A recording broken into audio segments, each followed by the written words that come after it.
నమస్కారం. నా పేరు వసంతలక్ష్మి. నేను సిలికానాంధ్ర విశ్వవిద్యాలయంలో సంస్కృత అధ్యాపకురాలిగా పనిచేస్తున్నాను. మనం పేరి వెంకటేశ్వర శాస్త్రి గారు రాసిన కృష్ణ చరితాన్ని చెప్పుకుంటూ ఉన్నాం. ఇప్పుడు ఇంకొక ఘట్టాన్ని, కృష్ణుడి యొక్క బాలక్రీడలలో ఇంకొక ఘట్టాన్ని చెప్పుకుందాం. మనం ఒక అత్యద్భుతమైనటువంటి ఘట్టం ఇది. ఏకదా యశోదా గృహదాసీః కార్యాంతరేషు నియుజ్య స్వయమేవ శ్రీకృష్ణస్య బాలక్రీడాః గాయంతి దధి నిర్మమంథ. ఏకదా ఒకనాడు యశోదాదేవి గృహదాసి అంటే ఇంట్లో పనిచేసేటువంటి దాసీలు, ఇంట్లో పనిచేసేటువంటి పని మనుషులు, వాళ్ళనందరినీ కార్యాంతరేషు నియుజ్య వేరే వేరే ఇతర పనుల మీద నియోగించి స్వయమేవ తానే దధి నిర్మమంథ పెరుగు చిలుకుతోంది. సాధారణంగా పాడి బాగా ఉన్నటువంటి ఇళ్లలో పాలకుండా పెరుగుకుండా స్వయంగానే చూసుకోవడం అనేటువంటిది ఇళ్ళకి అలవాటుగా ఉంటుంది. ఆ అలవాటుకి యశోదాదేవి కూడాను ఏమీ మినహాయింపు కాదు. అందువల్ల స్వయమేవ దధి నిర్మమంథ, ఆవిడ స్వయంగా తానే పెరుగు చిలుకుతోంది. అంటే కవ్వం పెట్టి చిలుకుతారు కదా, అలా చిలుకుతోంది. అది ఎట్లా చేస్తూ చిలుకుతోంది? శ్రీకృష్ణస్య బాలక్రీడాః గాయంతి, తన కొడుకు తాలూకు శ్రీకృష్ణుడి యొక్క బాలక్రీడలు గాయంతి పాడుతూ ఉన్నటువంటిది. అంటే ఈ కృష్ణుడు చేసేటువంటి ఈ పనులు, ఈ పూతని చంపడము, తృణావర్తుడిని చంపడము, ఇవన్నీ కూడాను పల్లెటూరు వాళ్ళు కాబట్టి పాటల కింద కట్టారు. ఆ కట్టినటువంటి పాటలన్నీ గుర్తు చేసుకుంటూ అవి పాడుతోందనమాట ఆవిడ. అలా పాడుతూ దధి నిర్మమంథ పెరుగు చిలుకుతోంది. అత్రాంతరే స్తన్యకామః శ్రీహరిః ఆసాద్య మాతరం ప్రగృహ్య మంథనదండం మంథనాత్ తాం న్యషేధత్. అత్రాంతరే ఈ లోపల శ్రీహరిః కృష్ణుడు స్తన్యకామః స్తన్యాన్ని కోరుతూ ఉన్నవాడై, అంటే తల్లి పాలు కావాలని చెప్పి కోరుకుంటూ ఉన్నవాడై ఆసాద్య మాతరం తల్లి దగ్గరికి వచ్చాడు. ప్రగృహ్య మంథన దండం, కొంచెం పెద్దవాడయ్యాడు కదా, కొంచెం నడుస్తూ ఉన్నాడు. ఆ నడుస్తూ ఉన్న పిల్లవాడు కావడం వల్ల పెద్ద ఆ పెరుగు కుండ మీద నుంచి ఆ మంథన దండాన్ని, అంటే పెరుగు చిలుకుతూ ఉన్నటువంటి కవ్వాన్ని గట్టిగా పట్టేసుకున్నాడు. దాన్ని కదలనివ్వకుండా గట్టిగా పట్టుకున్నాడు అనమాట. మంథనా తాన్యషేధత్, అలా పట్టుకుని ఆ పెరుగు చిలకడం అనే పని నుండి ఆవిడని నిషేధించాడు. అంటే ఆ పని ఆవిడికి కొనసాగకుండా ఆపేశాడనమాట. సాధు తద్విరమ్య బాలకమంకే సమారోప్య స్నేహప్రస్తుతం స్తనం పాయయంతి సస్మితం తన్ముఖమీక్షమాణ అగ్నావధిశ్రితే తప్తే పయసి భాండాద్ బహిరుద్గచ్చతి ససంభ్రమం తం అంకాదవరోప్య తదవశ్రయడాయ యయో. సాతు, ఇంకా పిల్లవాడు వచ్చి నాకు పాలివ్వు అని అడిగితే ఇంకా ఆవిడికి ఆ పని కొనసాగించ బుద్ధి కాలేదు. దాంతో సాతు ఆవిడేమో తద్విరమ్య ఆ పని ఆపేసింది. తత్ విరమ్య ఆ పనిని ఆపేసి బాలకం అంకే ఆరోప్య, బాలకం పిల్లవాడిని అంకే ఆరోప్య తన ఒళ్ళో పడుకోబెట్టుకుని స్నేహ ప్రస్తుతం కొడుకు మీద ప్రేమతోటి, స్నేహం అంటే మనం ఫ్రెండ్షిప్ అనుకుంటాం కాదు, సంస్కృతంలో స్నేహ శబ్దానికి ప్రేమ అనే అర్థం. ఆ ప్రేమతోటి ప్రస్నుతం అంటే పాలు కారుతూ ఉన్నటువంటి లేదా పాలు చేపినటువంటి స్తనం పాయయంతి, తన స్తనాన్ని ఆ పిల్లవాడి నోట్లో పెట్టి పాయయంతి అతన్ని పాలు ఇస్తూ ఉన్నదై సస్మితం చిరునవ్వుతో తన్ముఖం ఈక్షమాణ, తన కొడుకు మీద చాలా ప్రేమ, వాడు వచ్చి తనని ఇలా పాలు ఇవ్వమని చెప్పి అడగడము, వీటన్నింటితో వాడికి చాలా సంతోషం కలిగింది. ఆ సంతోషంతో చిరునవ్వుతో వాడి ముఖాన్ని చూస్తూ అగ్నావధిశ్రితే తప్తే పయసి భాండాద్ బహిరుద్గచ్చతి. అప్పుడు పిల్లవాడు పాలు తాగుతూ ఉండగా ఏం జరిగింది? పక్కన అగ్నౌ అధిశ్రితే తప్తే పయసి భాండాద్ బహిరుద్గచ్చతి. అగ్నౌ నిప్పు మీద, మంట మీద పెట్టినటువంటి, అగ్నౌ అధిశ్రితే మంట మీద పెట్టినటువంటి తప్తే పయసి పయసి పాలు అవి ఏమైపోయినాయి, పొయ్యి మీద పెట్టినటువంటి పాలు తప్తే కాగిపోయినాయి. కాగిపోయి ఆ పయసి భాండాత్ బహిరుద్గచ్చతి, ఆ పాల కుండలోంచి బహిరుద్గచ్చతి, బయటకు వచ్చేస్తూ ఉన్నాయి, అంటే పొంగి బయటికి పడిపోతూ ఉన్నాయి అన్నమాట. దాంతో ఏం చేసింది ఆవిడ, ససంభ్రమం, తొందరగా కంగారుగా తం అంకాదవరోప్య, పిల్లవాడిని ఒళ్ళోంచి కిందకి దింపి తదవశ్రయడాయయో, ఆ పాలకుండ దింపుదాం అని చెప్పి, అవశ్రయడము అంటే అది నిప్పు మీద అధిశ్రితమై ఉంది కదా, దాన్ని అవశ్రితం చెయ్యడానికి, కిందకి దింపడానికి యయౌ వెళ్ళింది. సతు జాతకోపః శిలాపుత్రకేన దధిభాండం భిత్వా ప్రవిశ్య అంతర్గృహం రహో నవనీత మానసి. ఇంకా ఈ పిల్లవాడు ఏం చేశాడు, కృష్ణుడు జాతకోపః, చాలా కోపం వచ్చింది, నన్ను కిందకి దింపి మరి నువ్వు పాల కోసం వెళ్తావా, నాకంత విలువ ఇవ్వవా నువ్వు అని జాతకోపః, చాలా కోపం తెచ్చుకుని శిలాపుత్రకేన అంటే రాతితో, పుత్రక శబ్దానికి సాధారణంగా బొమ్మ అని అర్థం చెప్పుకోవచ్చు. అంటే చేతిలో వాడికి ఆడుకోవడానికి ఒక బొమ్మ ఏదైనా ఉందేమో, ఆ ఉన్నటువంటి ఆ రాతితో చేసినటువంటి బొమ్మ, దాంతో దధిభాండం భిత్వా, అప్పటిదాకా వాళ్ళమ్మ చిలుకుతూ ఉంది కదా ఆ పెరుక్కుండ, ఆ పెరుక్కుండని కాస్త ఒక్కసారిగా భిత్వా పగలగొట్టేశాడు. పగలగొట్టి ప్రవిశ్య అంతర్గృహం, ఇదంతా ఎక్కడ, ఏ దొడ్డి వసారాలోనో చేస్తూ ఉంది ఆవిడ. దాంతో ఈ కుండని పగలగొట్టేసి మళ్ళీ వాళ్ళ అమ్మ వస్తే తిడుతుందన్న దీంతో లోపలికి వెళ్ళిపోయాడు. అంతర్గృహం ప్రవిశ్య, లోపలి ఇంట్లోకి వెళ్ళిపోయి రహస్యంగా నవనీతం ఆనసి, నవనీతం అంటే ఏమిటి, వెన్నని ఆనసి తింటూ ఉన్నాడు. ఈ శిలాపుత్రక శబ్దానికి మనం ఇంకొక అర్థం కనుక చెప్పుకుంటే, ఓ చిన్న రాయి, ఏదో ఒక రాయి, దాంతో ఆ పెరుగుకుండా బద్దలు కొట్టాడు. లోపలికి వెళ్ళిపోయి వెన్న తింటూ ఉన్నాడనమాట. సాతు ప్రతినివృత్య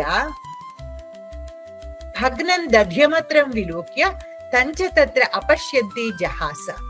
సాతు ప్రతినివృత్య, ఈ తల్లేమో పాపం పాలకుండా దింపి దాని మీద కొద్దిగా నీళ్లు చల్లి దాన్ని ఏదో ఒక మళ్ళీ పొంగకుండా చేసుకుని ఇదంతా చేసుకుని కొన్ని నిమిషాలకి వెనక్కి వచ్చింది. ప్రతినివృత్య, వెనక్కి తిరిగి వచ్చి భగ్నం దధ్యమత్రం విలోక్య, వచ్చి చూస్తే ఏముంది, ఈ పెరుగుకుండ కాస్త బద్దలైపోయింది.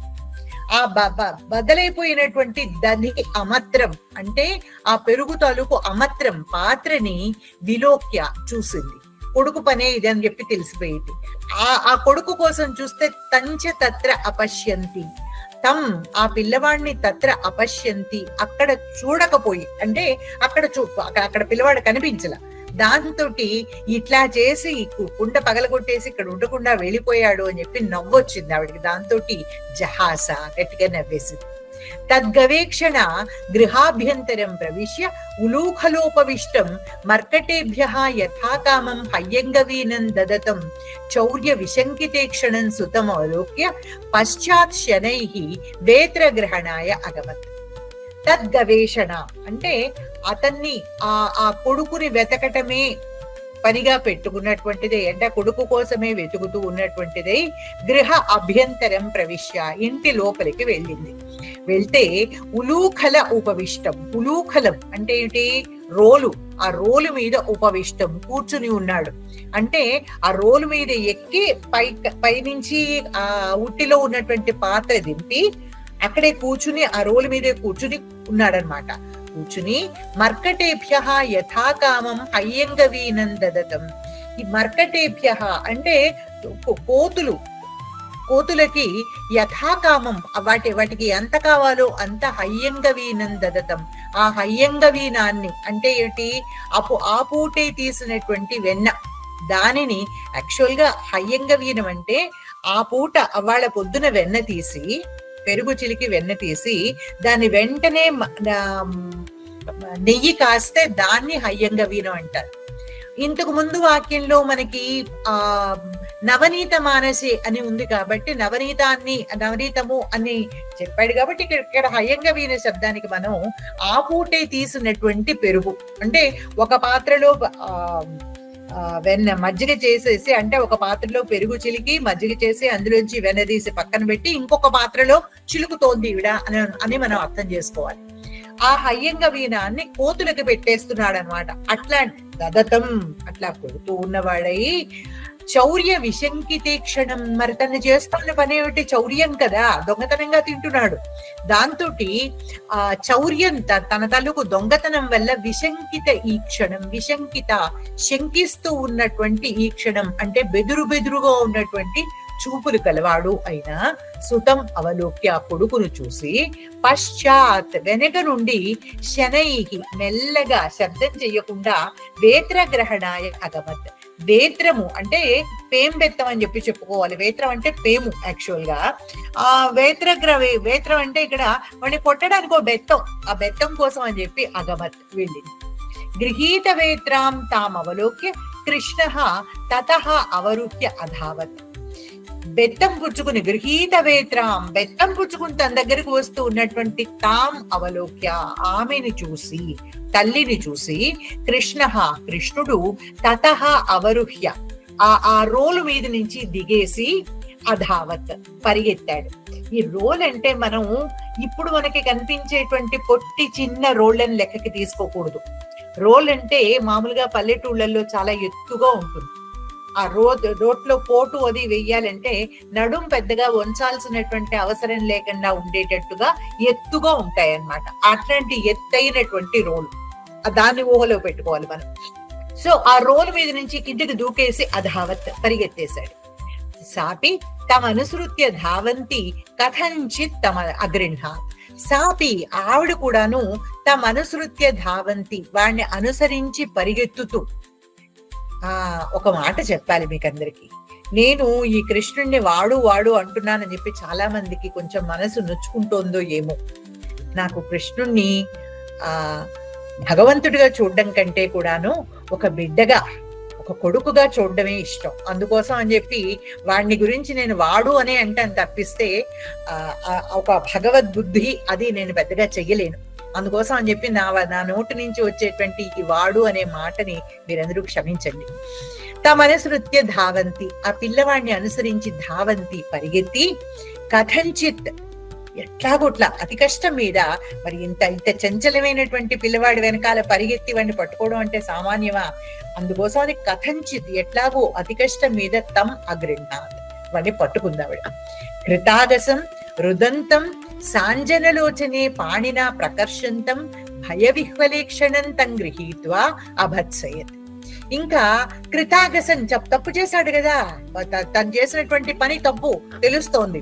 సాధారణంగా పిల్లలు ఏం చేస్తారు, వాళ్ళు తప్పు చేసి పట్టుబడితే ముందర వాళ్ళు చేసే పని ఏమిటయ్యా అంటే బోరుమని ఏడవడం. దాంతో వీడు కూడా రుదంతం ఏడ్చేశాడు. తల్లి పట్టుకోగానే కొడుతుందేమో అన్న భయాన్ని ప్రదర్శిస్తూ రుదంతం ఏడ్చాడు. ఏడుస్తూ ఏం చేస్తున్నాడు, సాంజనలోచని. అంజనం అంటే ఏమిటి? కాటుక. ఆ కాటుకతో సా అంజన అంటే కాటుకతో కూడినటువంటి లోచని కళ్ళని పాణిన ప్రకర్షంతం చేతులతోటి ప్రకర్షంతం లాగుతున్నాడు. లాగడం అంటే నులువుకుంటున్నాడు అనమాట కళ్ళతోటి. ఆ కాటుకతో ఉన్నటువంటి కళ్ళని నీళ్లు కారుతున్నాయి. ఆ నీళ్లు కారుతున్నటువంటి కళ్ళని ఇలా నులువుకుంటూ ఉంటే ఆ కాటుకంతా బుగ్గలకి అందులో చుట్టుపక్కల అవుతోందనమాట. అలా చేస్తూ భయ విహ్వలేక్షణం తన వంక భయంతో విహ్వలంగా బెదిరిపోతూ ఉన్నటువంటి చూపులతోటి తనని చూస్తూ ఉన్నాడనమాట. తల్లి కొట్టేస్తోంది అన్నటువంటి దాంతో బెదురుగా కళ్ళు రెపరెపలాడిస్తూ చూస్తున్నాడు ఆవిడ వంక. అలా ఉన్నటువంటి తం గృహీత్వా ఆ కృష్ణుణ్ణి పట్టుకుని అభత్సయత్ బెదిరించింది. వాడిని గట్టిగా కేకలేసింది. భీతం అర్భకం ఉద్వీక్ష్య గోపి యష్టిమపాస్య దామ్నా తం బంధుమీయేష. ఇంకక్కడి నుంచి భీతం అంత బెదిరిపోతూ ఏడుస్తూ ఉంటే ఆ పిల్లవాడిని కొట్టడానికి తల్లికి మనసు ఎట్లా వస్తుంది? వాడు ఎంత అల్లరి చేసినా కూడా కొట్టడానికి మనసు రాలా. దాంతో ముందర మాటలతోటి బెదిరించింది. బెదిరించిన తర్వాత భీతం బాగా బెదిరిపోయినటువంటి అర్భకం ఆ పిల్లవాడిని ఉద్వీక్ష్య చూసి గోపి, ఈ గోపి అంటే ఎవరు? గోపస్త్రీ యశోదాదేవి యష్టిం అపాస్య అప్పటిదాకా బెత్తం చేత్తో పట్టుకుని ఉంది. ఆ చేత్తో పట్టుకునేటువంటి యష్టి ఆ బెత్తాన్ని అపాస్య పక్కకు పడేసి దామ్నా తం బంధుమియేష, నీ పని ఇట్లా కాదు, నేను గట్టిగా కట్టేస్తే గాని మాట వినవు నువ్వు అంటూను దామ్నా ఒక తాడుతోటి తం బంధుమియేష, వాడిని కట్టేద్దామని ఇయేష అని అనుకుందన్నమాట. యస్య పూర్వాపరో నస్తః యః కృత్స్నస్య జగతః బహిః అంతశ్చ ఆస్తే యశ్చ జగజ్జన్మ స్థితిలయ కారణం తం అవ్యక్తం అధోక్షజం ఆత్మజం మత్వా యశోద ఉలూఖలే బంధుమారేభి. యశోద ఉలూఖలే బంధుమారేభి, తన కొడుకుని ఉలూఖలము ఆ రోటికి బద్ధుం ఆరేభి, రోటికి వేసి కట్టడానికి, అంటే రోటికి అంటబెట్టి కట్టడం కాదు, తాడు ఒక కొస రోటికి కట్టేసి రెండో కొస వీడిని అడుక్కో కాలుకో కట్టేద్దాం అని చెప్పి అనుకుంది. సాధారణంగా తల్లులందరూ చేస్తూ ఉంటారు ఈ పని.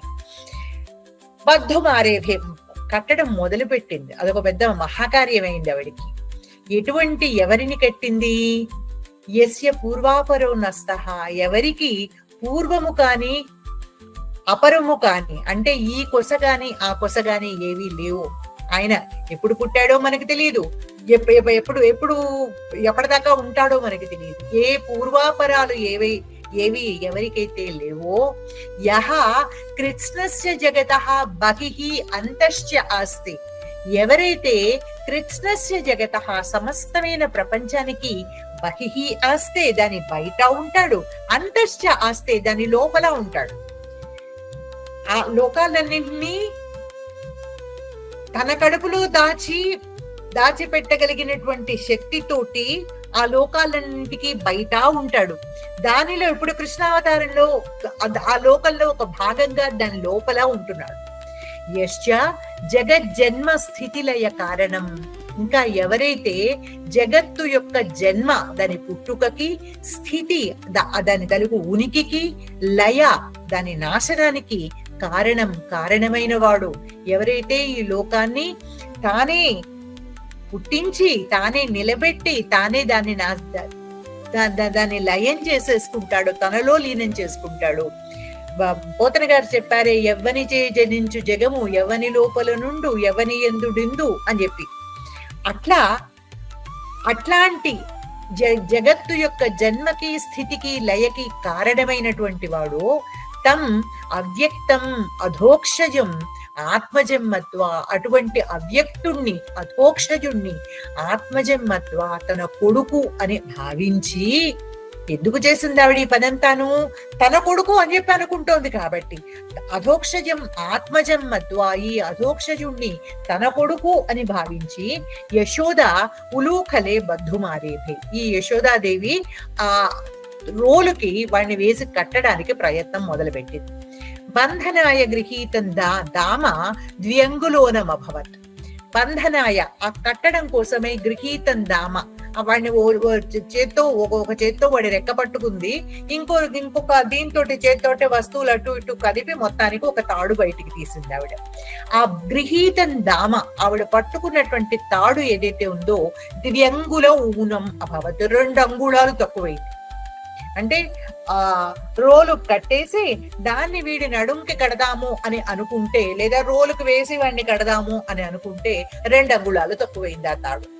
తదా తత్సంధానాయ అన్యదానయత్, మళ్ళీ ఏం చేసింది, సరే ఈ తాడు ఇక్కడ పెట్టి తత్సంధానాయ దానికి జోడించడం కోసమై అన్యదానయత్ మళ్ళీ ఇంకొక తాడు తీసుకొచ్చింది. ఇదంతా కూడాను ఓ చేత్తో వాడి రెక్క పట్టుకుని వాడిని వదలకంట, మరి వదిలేస్తే దొరకడుగా మళ్ళీను, అందుకోసం తత్సంధానాయ అన్యదానయత్ దానికి కలిపి కట్టడం కోసం అని చెప్పి ఇంకొక తాడు తీసుకొచ్చింది. తదపి ద్వ్యంగులోనమాసి, ముందర ఉన్నటువంటి తాడు 2 అంగుళాలు తక్కువైతే ఈ కొత్తగా తెచ్చినటువంటి తాడుతో మళ్ళీ కట్టబోతే అది కూడా 2 అంగుళాలు తక్కువైంది. ఏవన్ సమాకృత్య సంహితాని తద్గృహాంతరవర్తీని సర్వాణి అపి దామాని బంధన అపర్యాప్తాని ఆసన్. సరే ఈ తాడు తక్కువైంది కదా అని ఇంకొక తాడు వెతికింది ఆవిడ, ఆ తాడు తక్కువైంది. మరొకటి వెతికింది, అది తక్కువైంది. ఇలాగా సమాహృత్య ఇలా అన్ని చోట్ల నుంచి ఏరి ఏరి వెతికి వెతికి పట్టుకొచ్చి సంహిత అని ఒకదాంతో ఒకటి కూర్చబడినటువంటివి తద్గృహాంతరవర్తిని ఆ ఇంటి లోపల ఉన్నవి అయినటువంటి సర్వాణ్యపి ధామాని. మరి ఇవి పాడి ఉన్నటువంటి ఇల్లు కదా, దాంతో ఏమవుతుంది ఎప్పుడూను ఈ పలుపులు తలుగులు ఏవో ఒకటి ఇంట్లో ఉంటూనే ఉంటాయి. ఆ ఉన్న పలుపులన్నీ ఏరి పట్టుకొచ్చి పగ్గాలన్నీ లాగి పట్టుకొచ్చి అన్నింటినీ ఒకదానికొట్టి ముడేసి ఆవిడ కొడుకుని కట్టడానికి ప్రయత్నిస్తోంది.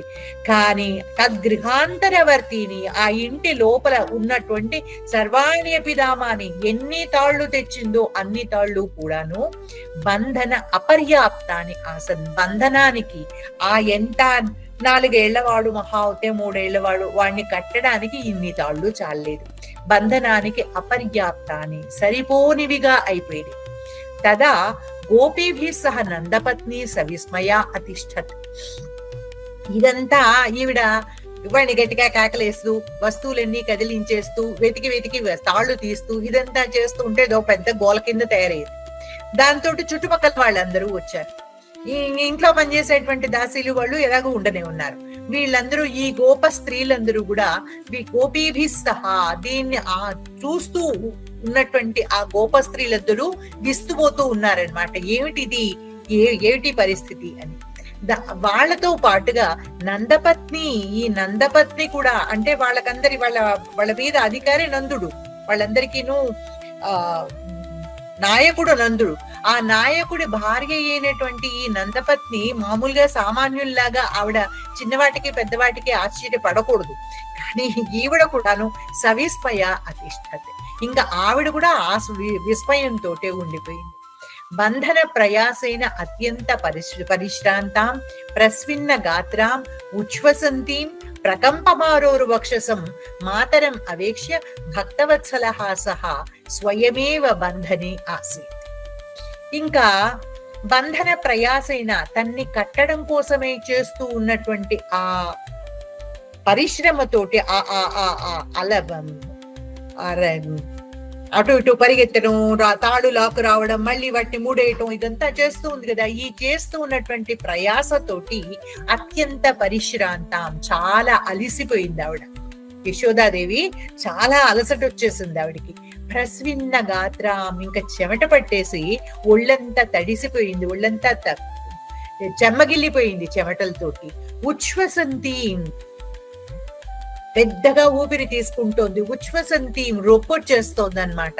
ప్రకంపమానోరు వక్షసం, అంత రొప్పుతూ ఉండేసరికిలా ఏమైంది, ఉరు వక్షసం ఆవిడ యొక్క ఎత్తైన వక్షస్థలము ప్రకంపమాన కదలిపోతూ ఉందన్నమాట. మరి అంతే కదా, ఆయాసం వచ్చేస్తోంది. ఆ ఆయాసంతో ఆ వక్షస్థలం అంతా కదిలిపోతూ ఉంది.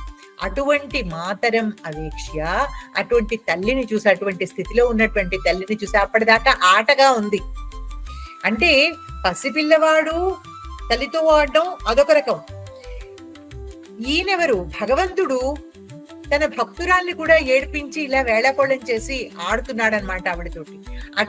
తన తల్లి తాలూకు స్థానంలో ఉంది కదా, దాంతో అయ్యో మా అమ్మ పాపం నా కోసం ఇంత ఇబ్బంది పడుతోంది అని చూసి భక్తవత్సలః సహా, భక్తుల మీదే స్వయంగా వత్సలుడు ఆయన, మరి తల్లి మీద కూడా ఇంకా చాలా ప్రేమ ఉండాలి కదా. దాంతో భక్తవత్సలుడైనటువంటి ఆ కృష్ణుడు స్వయమేవ బంధనే ఆసీత్. ఇంకా ఈసారి ఇంకా ఆవిడ ఏమీ విసిగించకుండా బంధనే ఆసీత్, దానికి ఆ బంధనానికి కట్టుబడ్డాడు. ఆవిడ కట్టేటువంటి ఆ తాడుకి తాను సరిపోయేటట్లుగా అయ్యాడనమాట. ఈదృశం అనుగ్రహం అజహ భవః శ్రీరపివ న ప్రాపు. ఇటువంటి అనుగ్రహాన్ని, అంటే ఎదుటి వాళ్ళు తన్ని కట్టాలి అని ప్రయత్నం చేస్తే దానికి ఆయన కట్టుబడడం, ఆ శ్రీ మహావిష్ణువు కట్టుబడము అనేటువంటి ఆ అనుగ్రహం ఏదైతే ఉందో, అంటే కట్టుబడడం, వాళ్ళకి తాను కట్టుబడడం అంటే వాళ్ళ పట్ల అనుగ్రహం ఉంటే కదా కట్టుబడతారు. అటువంటి అనుగ్రహాన్ని అజహ బ్రహ్మదేవుడు కాని, భవః పరమేశ్వరుడు గాని, శ్రీరపివా లేదా అపివా శ్రీ లేదా ఆయన భార్య లక్ష్మీదేవి కాని న ప్రాపు పొందలేకపోయారు. ఇటువంటి అనుగ్రహాన్ని వాళ్ళ పట్ల కూడా చూపించలేదు ఆయన.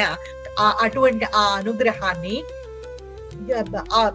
యాదృశం యశోద అలభత అంటే ఎటువంటి అనుగ్రహాన్ని అయితే యశోద పొందిందో దాన్ని వీళ్ళెవరూ పొందలేకపోయారు.